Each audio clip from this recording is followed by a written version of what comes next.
चलिए देखिए, आज हिस्ट्री चला जिसमें पहला चैप्टर आपका पढ़ाया जा रहा है क्लास 12 का ईंटें मनके तथा अस्थियां। आज से स्टार्ट होना पता ही है आप लोग, ठीक है।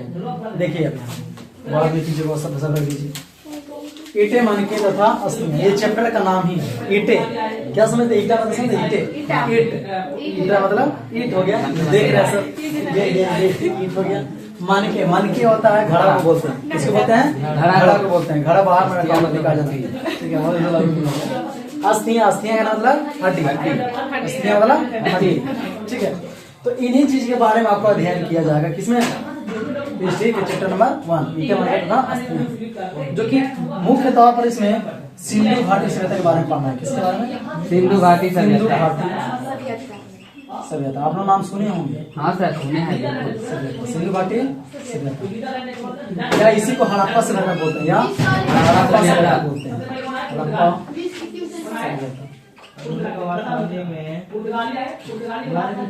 इसी के बारे में आज हम अध्ययन करेंगे, ठीक है। देखिए ध्यान से समझिए। अब ईंटें मनके तथा अस्थियां में किसके बारे में करते हैं? सिंधु घाटी सभ्यता या हड़प्पा सभ्यता के बारे में, ठीक है। ये सभ्यता था, क्या था? सभ्यता। सभ्यता आप लोग जानते हैं किसको बोलते हैं? पता है? सभ्यता वैसे जगह को बोलते हैं जहाँ पे आपस में जो लोग मिलजुल कर रहते हैं, अपना भाषा को बोलचाल को क्या करते हैं? समझ पाते हैं, ठीक है। इसी को क्या बोला जाता है? सभ्यता बोलते हैं। जहाँ पे मिलजुल कर आपस में जब सबके हेल मिल रहता है ना, उसी को सभ्यता बोलते हैं, ठीक है। थोड़ा साइड में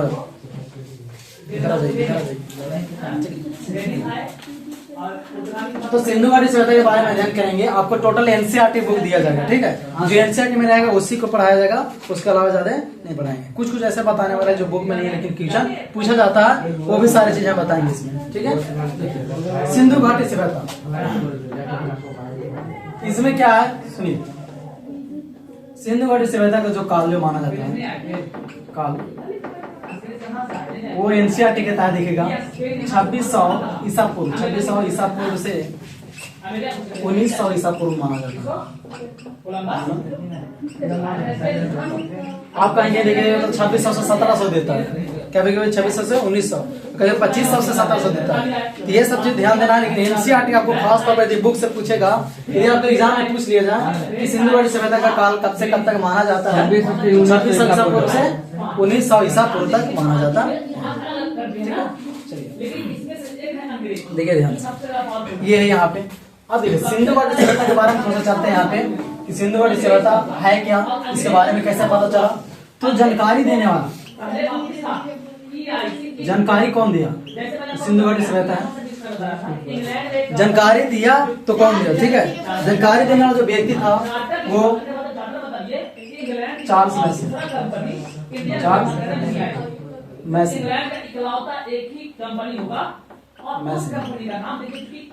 चार्ल्स मैसन। चार्ल्स मैसन ने क्या किया कि यहाँ पे इसका जानकारी दिया कि सिंधु घाटी सभ्यता, चार्ल्स मैसन, ठीक है। कब दिया था जानकारी?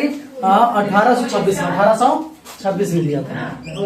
तो ध्यान देना कि सिंधु घाटी सभ्यता का जो जानकारी जो दिया था, किसने पता, किसको सबसे पहले जानकारी पता चला था? चार्ल्स मैसन को, ठीक है। मैसन, मैसन बोलता है कि मैसन लिखा था, चार्ल्स मैसन को, ठीक है। मैसन देने का जानकारी किसको दिया था? मैसन किसने दिया था? तो चार्ल्स मैसन दिया था, ठीक है। 1826, ठीक है।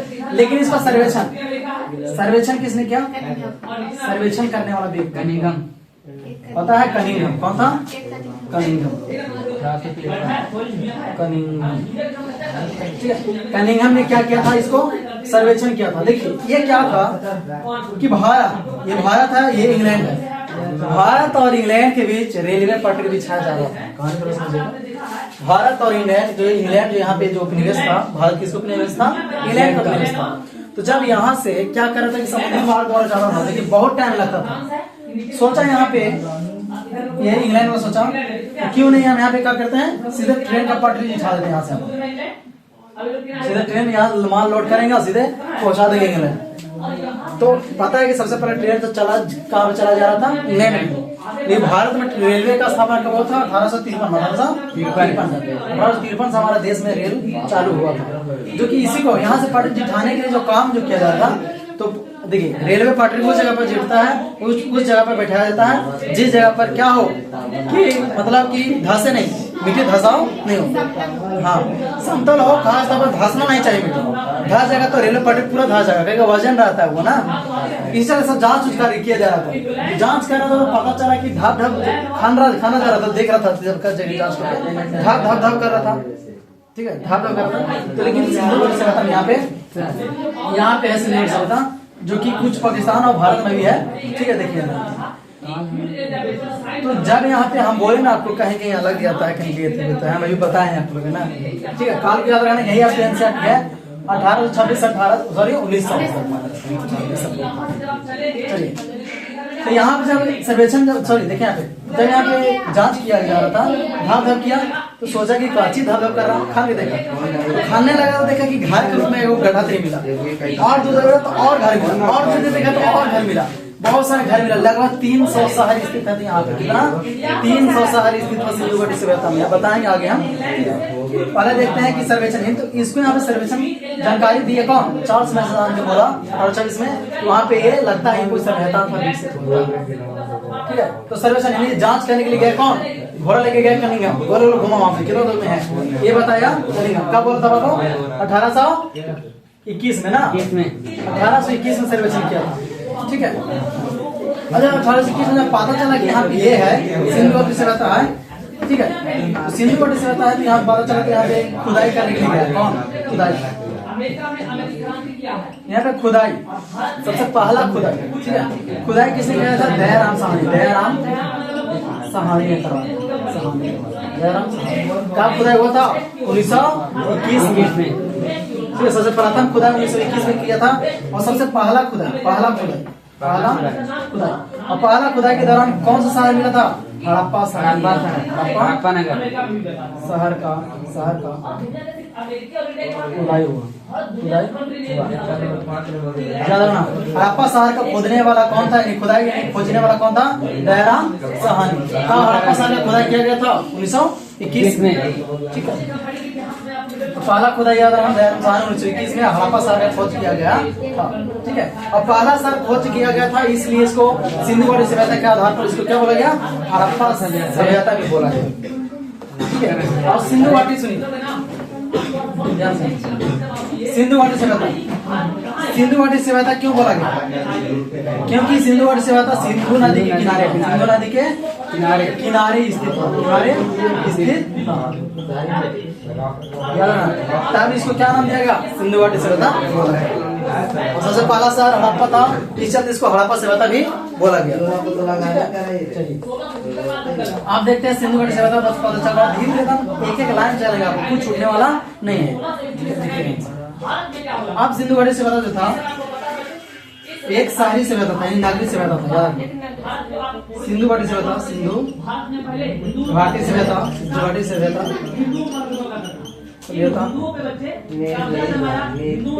एक नागरिक है शहरी, क्या शहरी सभ्यता था, शहरी सभ्यता। यहाँ पे पता चला कि बहुत सारा जो मकान था, कैसे पता चला? जब खुदाई किया गया तो सारा घर पक्के ईंटों के बना हुआ था। किस कैसे ईंटों के? पक्के ईंटों के बना हुआ है, जो कि आज हमारे घर का जो गांव है उसमें काफी मट्टी का मिलेगा।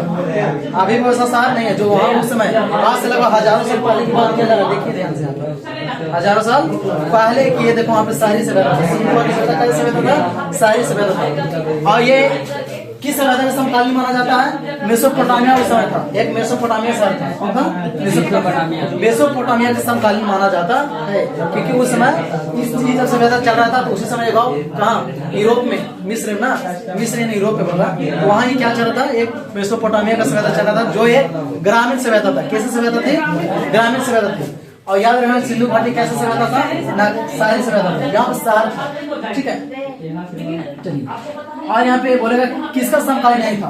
तो याद रखना चीन के समकालीन नहीं था। चीन की सभ्यता, चीन की सभ्यता के समकालीन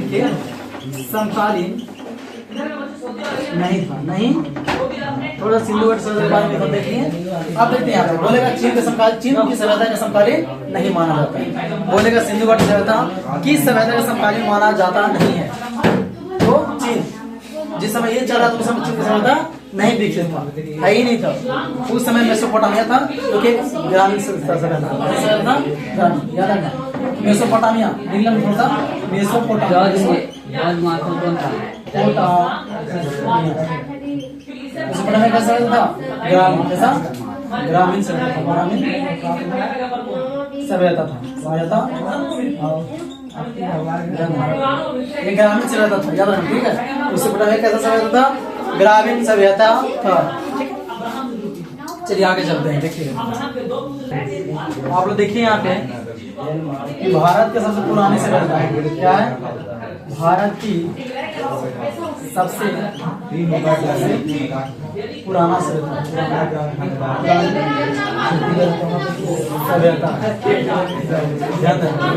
ये जो है सिंधु घाटी सभ्यता, अरे सिंधु घाटी सभ्यता भारत की सबसे पुरानी सभ्यता है, ठीक है। इसको सुनिए, ये जो है इसका विस्तार देखिएगा, थोड़ा सा विस्तार समझते हैं। विस्तार ये खेतों दोनों में फैला हुआ है, इसका जो विस्तार है भारत के ध्यान से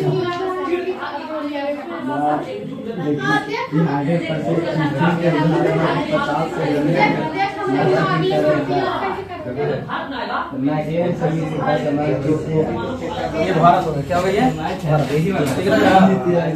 ये भारत है और इसके जस्ट बगल में हमारे भारत के पड़ोसी देश कौन है? पाकिस्तान। ये देखिए यहाँ पे पाकिस्तान है, पाकिस्तान क्या ये? पहले इंडिया और पाकिस्तान दोनों सब एक में था, या तो ये रेखा खींच दिया गया। बताइए भारत और पाकिस्तान के बीच वाला रेखा क्या कहलाता है? Red clip. क्या कहलाता है? रेड क्लिप रेखा, रेड क्लिप लाइन। भारत और पाकिस्तान के बीच कौन सा सीमा रेखा है? Red clip. और भारत और चाइना के बीच इधर चीन है बाबू। बताइए ये रेखा कौन सा है? मैक-मोहन रेखा, मैक-मोहन रेखा, मोहन रेखा, ठीक है। देखिए जब सिंधु घाटी सभ्यता जो है वो भारत और पाकिस्तान दोनों में, जब खुदाई किया गया, खुदाई के दौरान इसमें कुल शहर 300 मिले। कितना? कुल शहर 300 मिले, 300 मिले। याद रखना, कुल शहर कितना था इसमें? 300, जिसमें से 200 भारत में तथा 100 जो थे 100 पाकिस्तान में थे, पाकिस्तान में। बोलेगा सिंधु घाटी सभ्यता में कुल शहर कितना खुदाई की, कितना मिले थे? 300, ठीक है। यानी 300 में से 200 शहर थे वो भारत में और 100 शहर पाकिस्तान में। आप देखिए थोड़ा सा विस्तार, तो देखिए यहाँ पे इसका विस्तार समझते हैं। ये है सिंधु घाटी सभ्यता, देख रहे हैं ये तीन सिंधु घाटी सभ्यता। इधर भी था, इधर तीसरी त्रिभुज है, ठीक है, लगभग त्रिभुज ही है, ऐसा वैसे करें, ठीक है, याद रहा त्रिभुज है। अब ये देखते हैं आप लोग यहाँ बताने जा रहे हैं, ये हो गया सिंधु घाटी, देख लिए आ रहे बात समझ में। आप देखते हैं सिंधु घाटी सभ्यता का पहले क्षेत्रफल जो था इसका, क्षेत्रफल जो था इसका वो 12,99,600 किलोमीटर इसका क्षेत्रफल था। 12,99,600 किलोमीटर स्क्वायर क्या था इसका क्षेत्रफल माना जाता है, क्षेत्रफल। लेकिन लगभग में क्या है? 13 लाख। लगभग में कितना बताया जाएगा? 13 लाख, 13 लाख, लगभग में 13 लाख। सिंधु घाटी सभ्यता का क्षेत्र में कितना था? 13 लाख। ऑप्शन तो देगा 13 ही लाख। ये दे देगा ये कीजिएगा 12,99,600 किलोमीटर स्क्वायर, ठीक है। और इसका आकार देखेंगे, आकार कैसा है? त्रिभुजाकार है, त्रिभुजाकार था, याद रखना। सिंधु घाटी सभ्यता का आकार कैसा है? त्रिभुजाकार। बात समझ में? अरे हल्ला तुम मत करो यार। देखिए आकार त्रिभुजाकार था, आकार कैसा था? त्रिभुजाकार। अब देखिए इसका विस्तार समझेगा। ऊपर सबसे उत्तर देखिएगा, तो उत्तर में एक शहर है जिसका नाम है मांदा। क्या नाम है? मांदा। क्या है शहर? मांदा, जो चेनाब नदी किनारे है। किस नदी किनारे? चेनाब नदी के किनारे स्थित है। याद रखना कि सिंधु घाटी सभ्यता का सबसे उत्तरी में, सबसे उत्तर में कौन सा शहर स्थित है? मांदा। कौन से नदी किनारे है? चेनाब। मांदा है, चुप रहो, मांदा, ठीक है। नेक्स्ट है दक्षिण में क्या है? दक्षिण में दयामाबाद। क्या है? दयामाबाद। जो कौन सा नदी? परवरा नदी के किनारे। समझ रहे हैं? और कौन सा? ये है जम्मू कश्मीर। कहाँ है? जम्मू कश्मीर। और ये है महाराष्ट्र है ना? महाराष्ट्र। हमारे लिखते हैं महाराष्ट्र में, जम्मू कश्मीर में। चलिए पूरब में कौन सा है? ये दक्षिण में हो गया दयामाबाद। और पूरब में देखिएगा यहाँ पे आलमगीरपुर। कौन सा नदी है? हिंडन नदी के किनारे। ये पड़ता है आपका उत्तर प्रदेश। क्या पड़ता है? उत्तर प्रदेश। यानी बोला जाता है यूपी। लिख शॉर्ट में।